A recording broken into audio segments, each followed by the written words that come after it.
Everyone, आज हम बात करें रिडक्शन ऑफ लैंग्वेज in equation of motion by Hamilton principle. Confuse होने की बात नहीं, बहुत सिंपल टॉपिक है यार, बहुत सिंपल। मतलब ये है आपका इसमें कि आपने लिखा डिडक्शन ऑफ लैंग्वेज इक्वेशन, यानी कि आपने डिड्यूस करना है, ये आपने ये चीज़ बनानी है हैमिल्टन प्रिंसिपल से। तो वो कैसे बनाओगे? पहला पॉइंट आपको की पॉइंट याद रखना है। तो जो की पॉइंट्स हैं कि लैंग्वेज इक्वेशन आपने डिड्यूस करनी है, मतलब ये प्रूव करनी है। तो ये याद रखना कि लैंग्वेज इक्वेशन में आपके पास आते हैं जनरलाइज्ड कोऑर्डिनेट्स, और वो कोऑर्डिनेट्स होते हैं Q1 Q2 Q3 Qn और T। अब यहाँ पे T जो होगा, अब T तो हमने इंट्रोड्यूस करवा दिया। अब मेन चीज़ याद रखना कि हैमिल्टन प्रिंसिपल में जो T होता है वो हमेशा ज़ीरो होता है। हम T को कंसर्व नहीं, T को संभाल के नहीं रखते हम, ठीक है।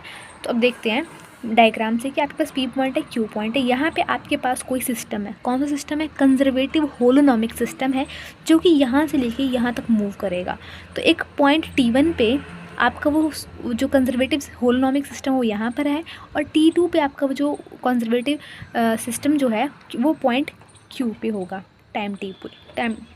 तो अब याद रखना कि उस सिस्टम को जाने के तीन वेज हैं। या तो वो सिस्टम आपका यहाँ जा सकता है, एक्चुअल पाथ से होके जा सकता है, या तो यहाँ से जा सकता है, ये R' है, या तो यहाँ से होके इधर पहुँच सकता है। मतलब उसका मेन मोटिव होता है Q तक पहुँचना, ठीक है। तो आपने लैंग्वेज इक्वेशन के बारे में प्रूव करना है, तो हम लैंग्वेज किससे करना है? इससे। तो पहले हम इसी को लिख देते हैं कि हमारे पास, सॉरी इसको नहीं, अब लैंग्वेज इसके बारे में थोड़ा सा बताती हूँ मैं कि आपके पास जनरलाइज कोऑर्डिनेट्स क्या है, ये चीज़ है। Qn तक लिखूँगी, T नहीं लिखूँगी अभी मैं, ठीक है।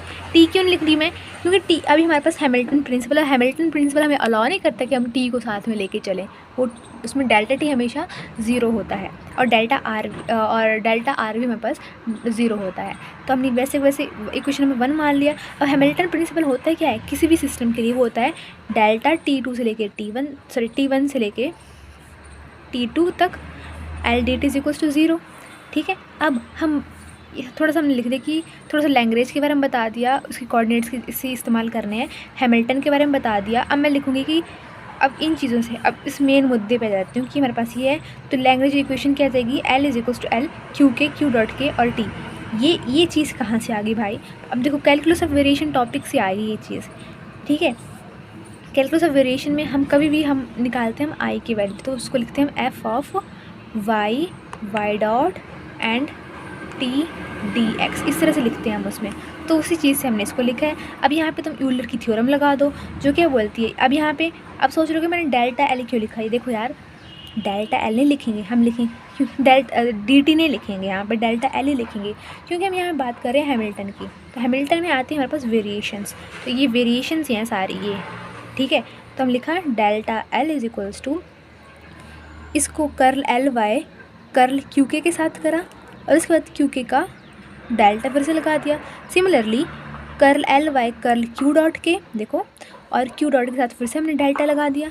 Similarly curl L Y curl T, और डेल्टा फिर से टी के साथ लगा लिया।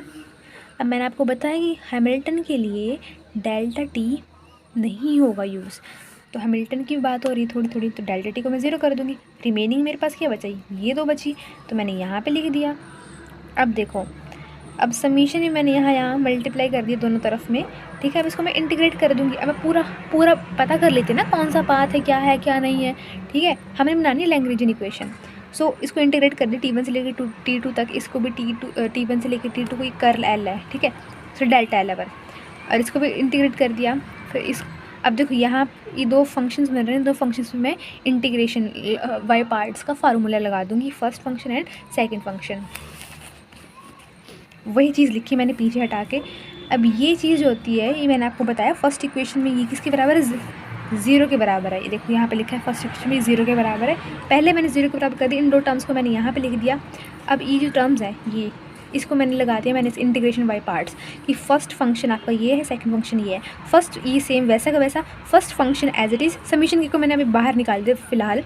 First function as it is, integration of second minus derivation of first function into integration of second function, इसको भी इंटीग्रेशन का साइन लगा दूंगी, फिर इसकी होल की इंटीग्रेशन, ऐसा होता है, ठीक है। बताती कैसे करा मैंने यहाँ पे, देखो मैंने करा first function as it is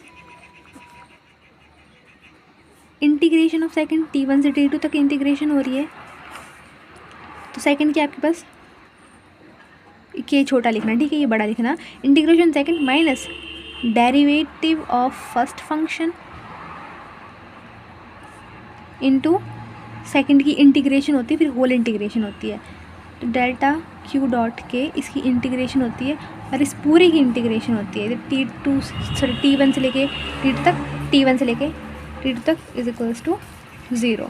अब जब इसकी इंटीग्रेशन करूँगी ना, तो ये चीज़ जो है डॉट जो है ना, डॉट, ये इसको बोलते हैं डिफरेंशिएशन। इसका मतलब है क्यू डॉट के का मतलब होता है dy/dt ऑफ क्यू के। अब इंटीग्रेशन लग रहा है डेल्टा तो कॉन्स्टेंट, इस पर इंटीग्रेशन लगेगी तो इसे कैंसिल हो, यानी कि आपके पास रिमेनिंग क्या बचेगा, ये बचेगा।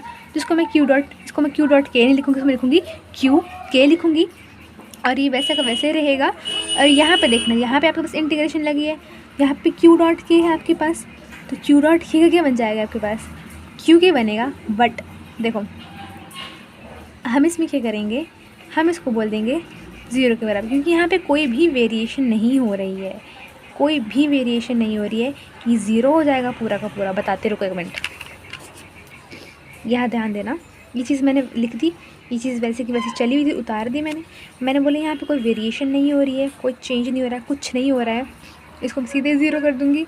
अब ये टर्म बची, ये टर्म बची, लिख दी। अब जो कॉमन आ रहा है भाई जी वो देख लो, कॉमन ये आ रहे हैं, ये कॉमन आ रहा है, ये कॉमन आ रहा है, इनको यहाँ पे लिख तो आपके पास आ जाएगा लैग्रेंजियन इक्वेशन। डाउट आपको यहाँ पे आ रही है मैंने ऐसा क्यों किया, वेरिएशन क्यों नहीं आ रही। देखो हमने पढ़ा है हैमिल्टन प्रिंसिपल में कि जो वेरिएशन इसके साथ लग गई और इंटीग्रेशन का साइन भी लग गया तो वो तो 0 के बराबर हो ही जाएगा, ठीक है। तो ये तो इसको तो भूल जाओ, इसको तो 0 कर ही दोगे, और जहाँ पे आपकी इक्वेशन बन रही है बना दो, आपके पास ये आ गया। Thank you so much.